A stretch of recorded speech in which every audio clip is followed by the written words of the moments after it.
Hello, everyone. Welcome to another episode of the Love Fruit podcast. And our guest today is Danny Siegel, and he is on Instagram, Raw Man Dan.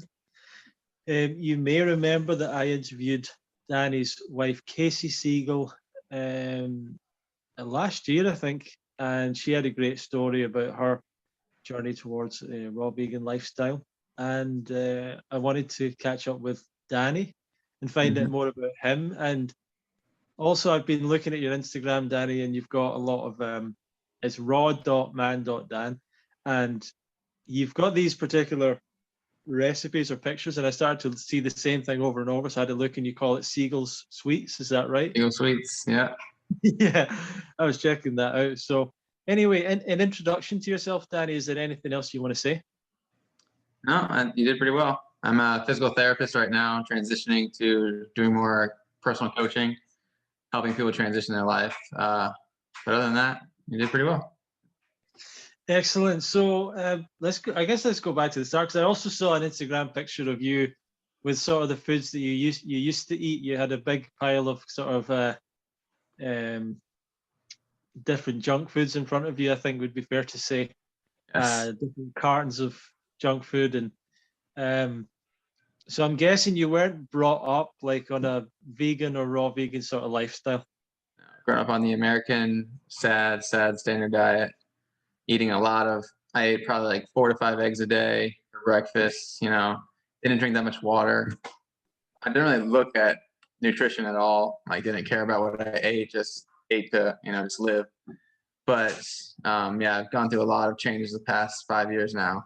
And right now, I think I'm at the ultimate diet right now, being raw vegan. So awesome. So where is it you were brought up? Where did you come from? I mean, I was born in Virginia. I moved to Florida, so I've lived in Florida my whole life. My family is pretty typical, eat 3 meals a day. Don't really care if it's vegetable or fruit, just, get your protein in, that kind of stuff. My dad has always been not too healthy. He doesn't make the right food choices. So it's like, I don't really have the education background from my family. So I kind of had to teach my family my ways now. But growing in high school, I played sports. So I was always athletic, and I always didn't really gain too much weight because I was so active. But once I stopped playing sports, I started to retain a lot of weight. So by the time I was like 24, I was like, 40, 50 pounds overweight, just like the blink of an eye. So if I was down that path, I was going to gain, be close to 200, 300 pounds. So I had to make a change, and I did. So apart from putting on the weight, did you experience any other health issues growing up? I've always, actually, when I was in 4th grade, my parents took me to a doctor because my blood pressure, the number was 300, and healthy was like 105 to 125. So as a 4th grader, I was like a 6-year-old man. So they put me on a strict diet, no fried foods, pretty much baking all my foods. And it went down to like 199. So diet back then, even though I wasn't transitioning from, meat to vegan, it was meat to a better type of meat. It still improved. So ever since then, I kind of started watching what I ate because I did have the gene to make me gain weight fast. So over time, I've learned and I educated myself on the proper foods to eat. So now I've always been a big eater. I've always eat huge volumes of food no matter what it is. So now it's just the right food I'm eating. You had 300 blood pressure? Yeah, at age 10. No, cholesterol. Cholesterol? Oh my God. My blood pressure, actually, that's a good point. My blood pressure has always been fluctuating my whole life, always in the high numbers. I was like 150 over 100 about 6 years ago. And I check it every day, every once in a while. And, now it's down to like 110 over 90. So it's like. Oh, that's awesome. Great. Yeah. But your cholesterol was 300? Cholesterol was 300, off the charts. Old. Oh my God. Yeah. The doctor wanted to write a book about me because it was so high for a 10-year-old. Do you know if have you got that tendency in the family? Because some people do have like excessively high cholesterol, just naturally, sort of thing. Yeah, it's my dad's side has a lot of heart issues, blood pressure issues, cholesterol, asthma. So it runs in the family, they say. Right. So how did the journey start towards vegetarian, vegan, so on. What were the kind of stages that you make? Because I'm guessing it maybe wasn't all overnight. No, kind of. So with, my wife, she has rheumatoid arthritis, so we went to the doctors, and the first we went to a holistic doctor, and she said to go plant-based. So we watched a couple of movies, went plant-based overnight. So it kind of did go from eating, I think my last meal was on St. Patty's Day, and I had a corned beef and hash, and what else did I have? Yeah, so that typical meal. And then the next day we kind of went straight vegan until we went raw vegan 3 years later. So it But wasn't an easy trend. Huh? Well, I just wanted to say that's great that you supported your wife like that and just decided to go along with what she had to do. That's brilliant. Yeah, because I mean, we ultimately went that path because we went 4 years going in and out. We probably had 4 or 5 rheumatologists saying the same thing. We don't know what's wrong with you, blah, blah, blah. So it's like, we're going to do our own thing. And one doctor said this, so we tried it, and we actually saw results pretty quickly. So we stuck with it. And I saw, like, even I wasn't unhealthy. I saw a lot of health benefits from going vegan. Yeah, yeah. And so you went plant-based pretty much straight away. How easy was that for you? It was hard at first, but after the first 3 months, it kind of got easier. I kind of did more research and find different people who made different recipes that I wasn't used to because I grew up on different kind of food. We kind of stuck with the same meal for the first 3 months. It was like walnuts and like cauliflower tacos. So we didn't really like expand from that. But then after a while, we started doing more research and just testing out in the kitchen. And now we both love like just being in the kitchen all day and making new recipes. That's cool. And why did you head towards more of the raw foods? To go deeper into healing, we saw so many benefits with like going plant-based, and then we kind of really went SOS free, so no salt, oil, sugar. So we kind of eliminated a lot of things throughout the years, and then raw vegan is just eliminating the cooked foods, which is like the big culprit for me specifically because from going plant-based to raw, within the first 3 months, I lost 40 pounds, which I didn't think I had that much weight to lose, but it came off super easy. I was eating way more than I did before, so I was really confused, but I felt amazing. So it kind of was an easy choice for us. That's awesome. And what have been some of the benefits that you've seen? That you've talked about the weight loss, but what other benefits do you see on the raw vegan diet? Sleep, like my best benefit is sleep. I can, like, once I lay down at night, it takes me 10 seconds to fall asleep and I'm passed out until my alarm wakes up me the next morning. So I get really good sleep now. My energy level is like skyrocketed every day. Like I wake up and I'm wired until I go to bed. My clarity at work, I'm like more productive, I've noticed. And I just have a lot more, like, I'm just a happier person, I feel like. Before I was kind of like had a high temper sometimes if something went wrong, or I kind of just like live life easier now because I feel like I know the answer to life now, the way we eat. That's beautiful. Yeah. So what was the transition like to raw? Was that a little bit more difficult than going plant-based? Yes, because you couldn't recreate the same kind of meals you did going plant-based. Like you can have a burger, it kind of tastes the same. But going raw, you kind of had to change your thinking about food as to thinking like a couple mangoes could be a whole meal compared to like a little side on a plate of food, So that, and it's just eating more is another thing you have to kind of get used to, because if you're gonna go raw, you can't just have like the same portion meals because you're just gonna fatigue yourself and no energy.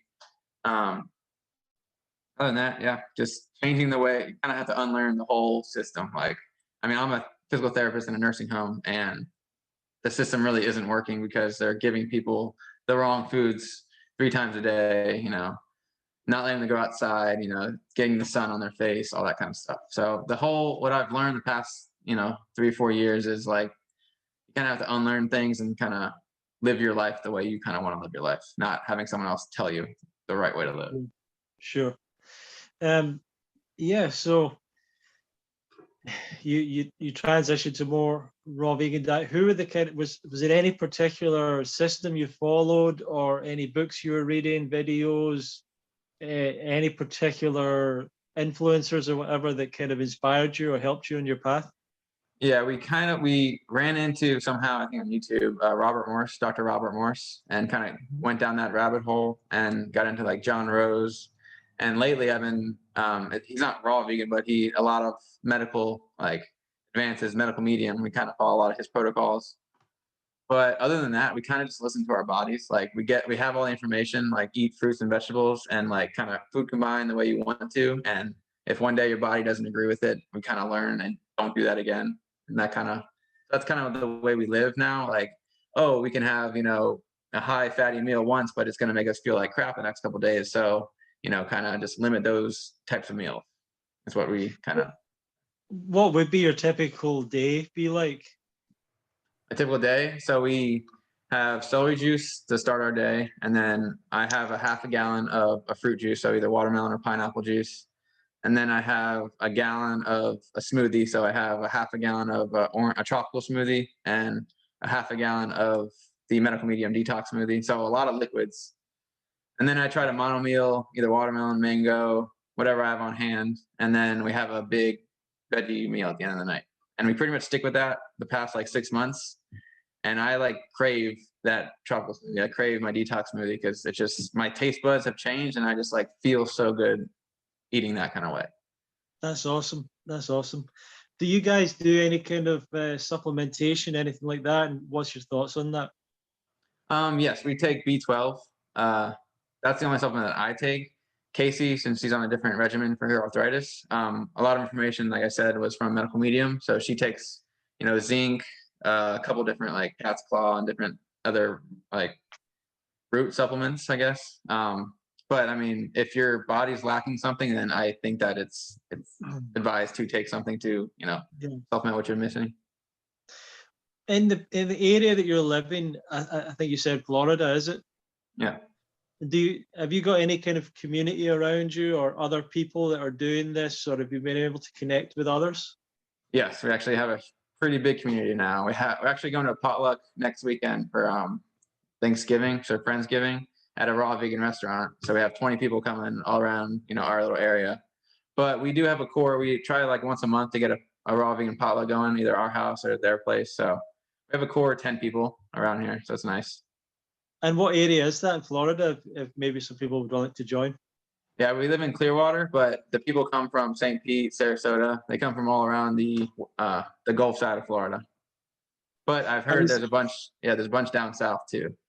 I was in Clearwater a couple of years ago. Mm. Yeah, the lady that's the camp nurse at Woodstock, she lives there in nice. in Clearwater. Yeah, I don't know if you've met her, but I'll connect you. Yeah, cool. So what is it you've started to transition now, I believe, to sharing this with other people? What inspired you to do that? Just the way that Casey's changed physically, mentally, like emotionally, same with me. The way I've gone from, me thinking a certain way, like I'm gonna work at the same job for so long, to eating the same types of food, getting the same types of diseases in the same timeline, to changing that to being free and like I feel the best I've ever. I feel younger than I was in high school, and I don't think that's going to be changing anytime soon. Like, so I want other people to kind of experience that and know that there is a life that's not kind of miserable if you're in a miserable situation, or like, you can be happy when you're not, if you're sad, that kind of. Yeah. And you're specifically going into, you're starting to do some coaching and things like that. Yeah, we're starting to put that out there. So yeah, it's going pretty well. Awesome. So what's the kind of person that should work with you? Like who are you kind of who would you specialize in dealing with, or is it kind of a broad range of people that you could help, or what's your approach? Yeah, it's a broad range of people. Anyone who wants to lose weight, lose an extra 5-10 pounds, or anyone who wants to transform their life or their family. Casey's kind of focused on the healing. So if you're going through some type of healing crisis, she's been through it, the thick of it. So she kind of can help guide you in that kind of way. I can help in the way that if you have any like questions, fitness wise or weight loss wise, to kind of maintain and kind of like maximize the life you have. That's what I'm here for. Awesome. Yeah, that can be a bit of a problem. what are the mistakes that you see people make on this path? They don't eat enough. That's a big thing. They don't buy enough food. Like you see behind me, that's like our stash for the week. So having enough on hand. So people that like me in the beginning, like if you didn't have anything, you kind of just went for convenience. So a big thing is to make sure you have enough in your surroundings so you don't kind of get the urge to cheat. Another thing is to have a community. So to have people to talk to about questions in the area, or just to have a phone call like, hey, I'm struggling in this situation. What can I do? That kind of thing. And have you seen any bad information? Like sometimes we see information getting shared that might not be all that good or might not be that accurate. Do you ever see, is there anything in particular that you see that kind of gets shared that you don't agree with or don't really like in the raw vegan world? A big one is, you've probably seen it too, the sugar. People are crazy about sugar, why you're eating so much fruit, you're gonna get diabetes, or people are unaware of the actual nutrition that a human being needs. So they want to make blanket statements saying that raw vegans are lacking this, this, and this, when I could go back and say, well, you're not even getting this, this, and that. So it's just the misinformation that media has, that the education system's teaching people, that it just ingrains in them. So they're just living that until the grave. So kind of just, you have to get away from that kind of thinking. It's kind of hard for people, but it's just a path that you have to take. And what would be your advice for people that are beginning out on this path? To do your research, like have more than one person saying a fact to make it wanting to do, wanting to live this way. To have friends or a community online or what have you to talk to reach out, to ask questions, as many questions you have. There's people out there that want to answer, that want to help. And to just start today. Like, don't start next week, don't start next month, just start today, because every day you wait is another day you could be doing. Do you think that most people could do it overnight like you, or do you think that they would maybe do a longer transition? What do you think? If I were to do it again, it would be a longer transition. We kind of did it because of the health crisis that my wife's in. So we kind of wanted to go cold turkey, and we're pretty dedicated because of that. But most people don't have the same issues that we have. So I would suggest going slow, because if you go fast, you kind of gonna wear out yourself and kind of not appreciate the diet as much as if you can transition slow and then really listen to your body and see the effects that the food they're currently eating is causing them. So we kind of went cold turkey. So I kind of noticed a bunch of, like, in the beginning, gas and bloating, because I was eating all this raw vegetables, that weren't digesting as well as if I transitioned slowly. My body could, form the proper enzymes to break it down, that kind of thing. Yeah. What advice would you have for, there's a lot of couples where the issue is one of them wants to change or needs to change and the other one maybe doesn't. And the great thing about your situation is that you were so open to changing, and sometimes that doesn't happen in couples. I can think of a few examples where people haven't been very supported by their partner. What would, do you have any advice for them, or how to approach that, or what are your thoughts on that? Yeah.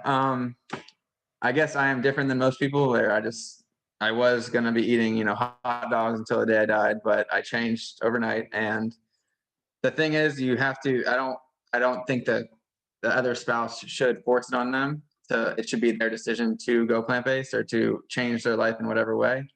Also, it's just trial and erroring. It's testing it out. It's doing it one night a week in the beginning, just to see how you like it, and then go from there. And just to be appreciative towards the other spouse, to don't kind of judge them, because in my own family, there's my mom and dad. My mom is vegan, my dad's not, but they don't make it that big of a deal. But others can, like, push them away and say, oh, you got to eat this steak for dinner. And that just really isn't good for your mental health, because you're trying to make a decision, the other person's trying to force you out of it.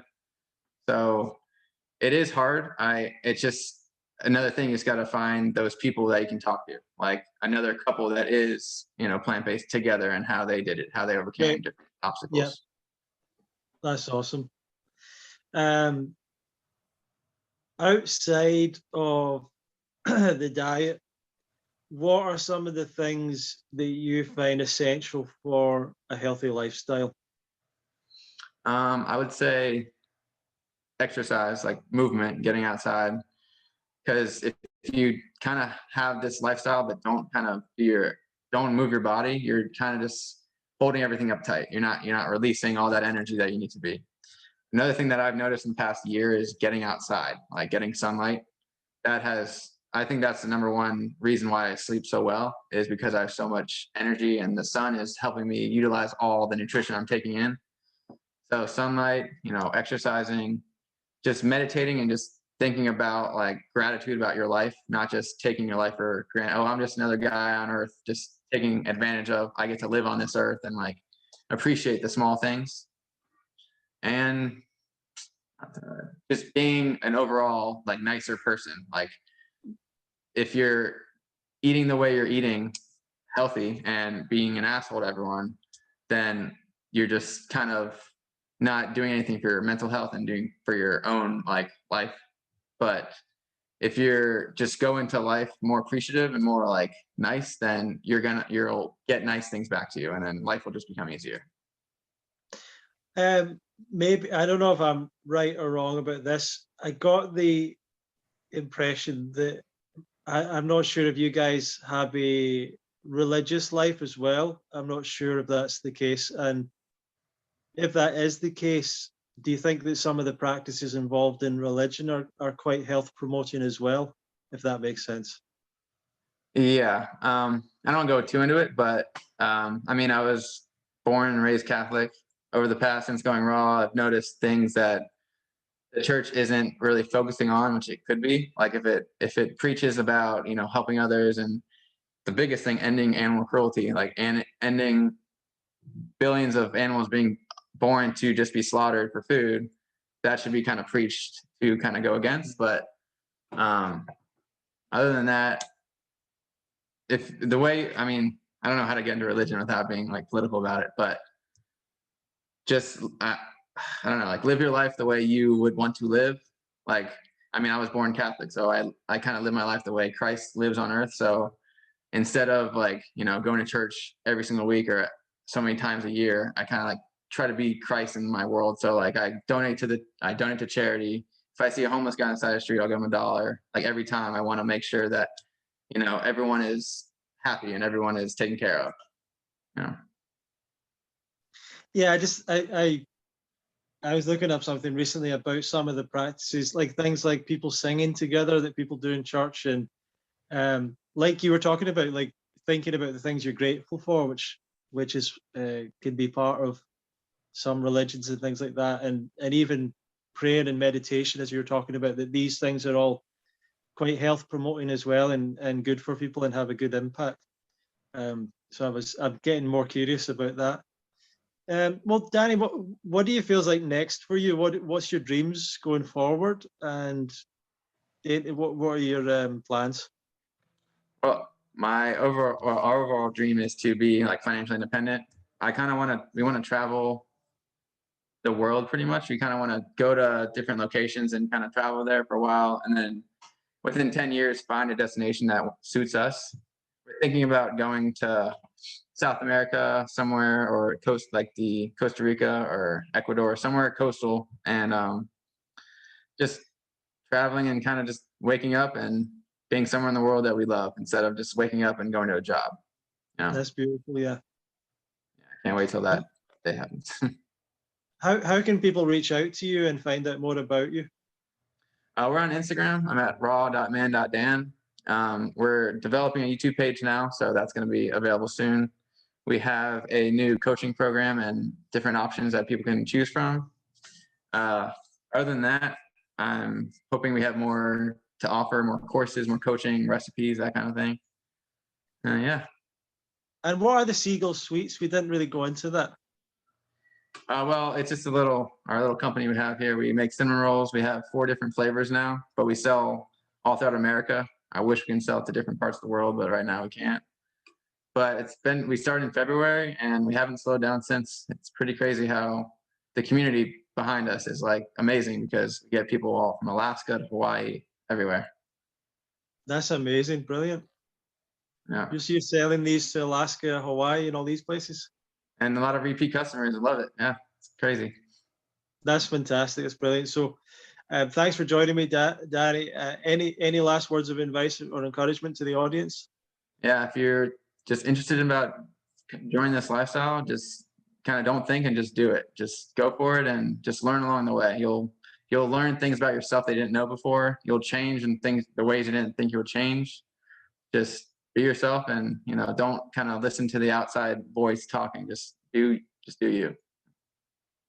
Well, thanks so much for joining me today, Danny, and everyone. You can follow Danny at raw.man.dan on Instagram and find out more there. What's the YouTube page, Danny? It's at raw.vegan.healing. It's my wife's right now, but we're going to be transitioning to doing a couple one. So in the works, coming. Really cool. Thank you everyone for watching. Please feel free to share this video and share this with others that you think might like it. You can go to fruitfest.co.uk and keep in touch with us at our newsletter. And we'll see you in the next episode of the Love Fruit podcast. Thank you for joining us today. Thank you. And thanks everyone.